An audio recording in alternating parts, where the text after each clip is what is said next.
The Auburn Tigers have been looking to enhance their defensive line, and they have done that with some additions in the portal. We'll talk about that. It is Southeastern 14's coverage of SEC football. I'm Chase Robinson. Bet Online, your number one source for all of your summer sports this season for Major League Baseball, NBA, NHL, golf, whatever it is. All the latest stats, all the latest news, scores available to you and your favorite teams. You can get the latest odds and lines, including the latest team matchups, player props, and odds on just about every sport out there. So head over to their website or use your mobile device to get in on the action. Bet Online, where the game starts. So back on April 6th, Auburn had their spring game. They went through their 15 days of spring practice, and one thing that the coaching staff learned was they have got to revamp the defensive line. They lost some guys, a lot of younger guys. So they knew that that was going to be a focus the spring window of the portal. And it was about 24 hours. They brought in 3 guys on the defensive line on Sunday, April 21st through Monday, April 22nd. Those 24 hours were very key for Auburn in landing 3 guys. Philip Blidi from Indiana played last season in Indiana, 30 tackles, 4 for loss last season. Had spent some time at Texas Tech before where he racked up 27 total tackles. So had a good year in Indiana last year. He was added to the defensive line. Isaiah Raikes, I thought, was a great pickup for Auburn from USC, but played 4 seasons at Texas A&M. He went out to USC, did play a snap of football for the Trojans before transferring to Auburn. So really a Texas A&M player. He played in 42 games in his time at A&M. 43 tackles, 4.5 for loss, 1 forced fumble. He adds a lot of size to the defensive line.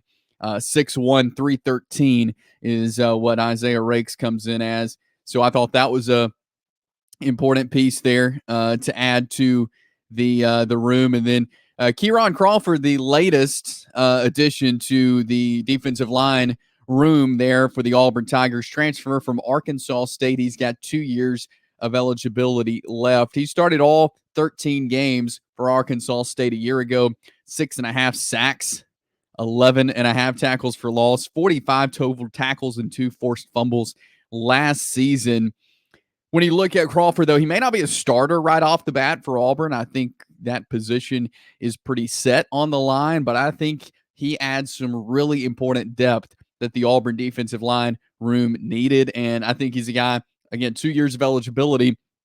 Even if he doesn't get a lot of snaps this year, I think next year he may be a very important piece to this Auburn defensive line. So why has this been a focus for Auburn?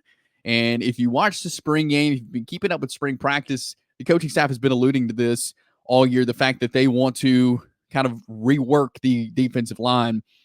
Looking back to last year, Tigers allowed the 4th most rushing yards per game in the conference. They don't want that number again. They were 7th in sacks and also lost a very important piece in Marcus Harris, who will be going to the NFL draft.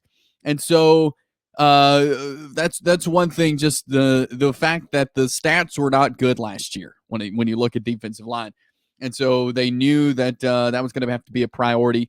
This year, you got a new staff as well, and anytime you get a new staff, you're going to lose some guys, and this staff is going to see things maybe that the previous didn't. So you got DJ Durkin, who's leading the offense now, seeing some holes. You got Vontrell King-Williams, who's the defensive tackle coach, who is kind of the primary recruiter on Raikes and Blidi, and again, those are 2 good pickups for Auburn. So credit King-Williams there for getting those. And then you got Josh Aldridge, who's coaching the edge rusher guys.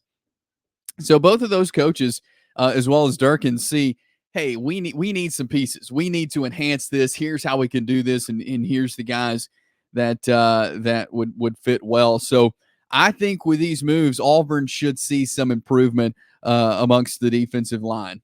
They may not be done yet. I mean, they may go add some guys again like Crawford, who may not necessarily be a starter, but he's a guy who will provide depth, who will be able to come in certain situations, who can be a guy for the future. You look at the current defensive line room, Jason Jones, he's a starter. I've been very impressed with him. Was impressed with him this spring. He's been working really hard.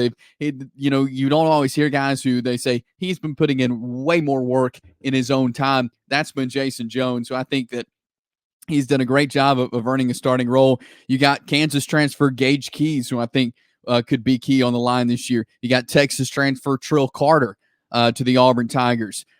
Then you got like Darren Reed, TJ Lindsey, Malik Blockton, younger guys, Quintrell Jamison Travis as well. So Jamonte Waller, a younger guy coming in. So you got some guys who have a lot of potential along the defensive line for the Auburn Tigers, but it's putting these guys in that can help those numbers from last year, that you can not repeat what you saw from last year.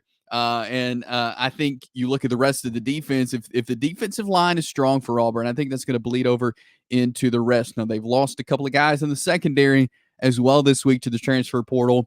So it wouldn't surprise me if they go out a couple of guys in the secondary as well. But their focus has been the defensive line. Let's make the line. Let's make the defensive front the best it possibly can and let that bleed over into the rest of the defense. I like DJ Durkin, Charles Kelly, Vontrell King-Williams, this whole defensive staff for Auburn. I really like.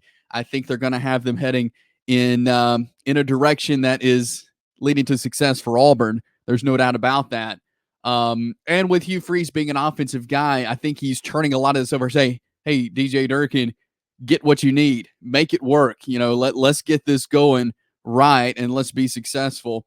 But Isaiah Raikes, I thought, was a great pickup, as well as Philip Blidi, two guys who you may have never heard of before they committed to Auburn, but I think that they will be pieces that will immediately impact the Auburn Tigers. I think Keyron Crawford, like I mentioned, the latest addition, should be a great fit as well, and they could be adding more as this April 24th when I'm recording this video. So you may be watching and say, hey, well, they added this person. Well, at this point, they've added these three guys in 24 hours to the Auburn defensive line. And again, they may not be done yet. And we'll pass along that info when it does happen, if it does happen. But look for Auburn maybe to make some more moves, not just on the line, but in the entire defense as well. Maybe offensively.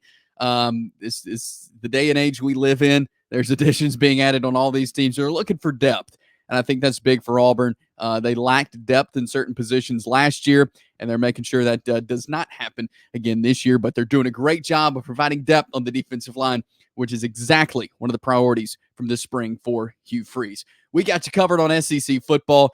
Hit the subscribe button on our Southeastern 14 YouTube channel. Like this video, share it with your friends, and spread the word about Southeastern 14. I'm Chasey Robinson, keeping you covered on SEC football.